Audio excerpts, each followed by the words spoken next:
শান্তি, একটু জল দে, গরমে বুক জ্বলছে গো।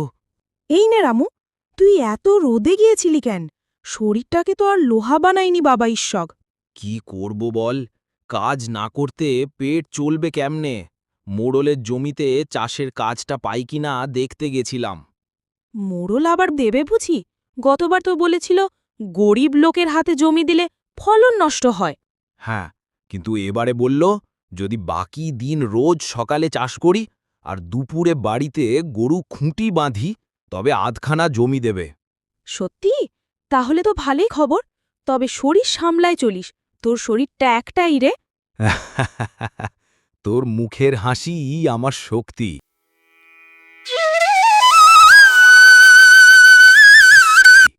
আজ যা ছিল সব দিয়ে রান্না করলাম। কালকে হয়তো বাজারে কিছু বেচতে পারলে মাছ কিনে আনব। তুই কই খাচ্ছিস না? তোকে আগে খেতে দে, তোকে না খাইয়ে আমার পেট ভরে না।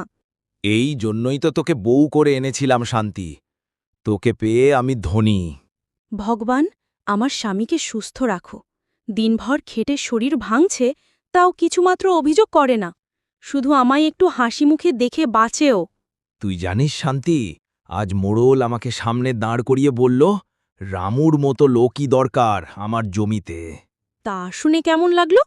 মনে হলো হয়তো একদিন আমাদের নিজের জমিও হবে, তখন অন্য কাউকে মাথা নত করে বলতে হবে না যে কার্ড চাই। তখন আমিও কাঁসার থালায় খাওয়াবো তোকে, পাটে মোড়া বিছিয়ে দেব খাটের কাশে। না গো, তোর হাতের ভাত থাকলেই চলবে, কাঁসা না হলেও তো চলে।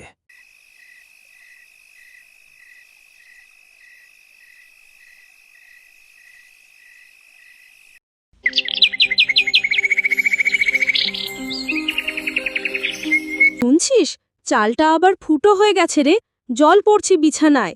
কাল সকালে নতুন পলিথিন আনবো বাজার থেকে। তুই আজ আমার সঙ্গে ঘুমা, এক ঘরের কোনায় চাদর পেতে নি। একটা কথা বলবো, তুই রাগ করবি না তো?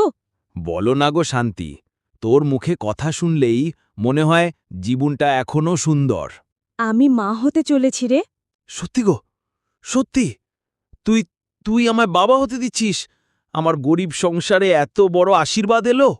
তোর ঘামের রুটিতে যেন আমাদের সন্তান মানুষ হয়, এই চাই। আর আমি চাই তোর মতো মন নিয়ে জন্মাকো, ভালোবাসা আর পরিশ্রম যেন তার রক্তে মিশে থাকে। আমার ঘর এখনো মাটির, চাল এখনো টিনের, খাবার এখনো সেদ্ধ আলু, কিন্তু আমার সংসার সোনার।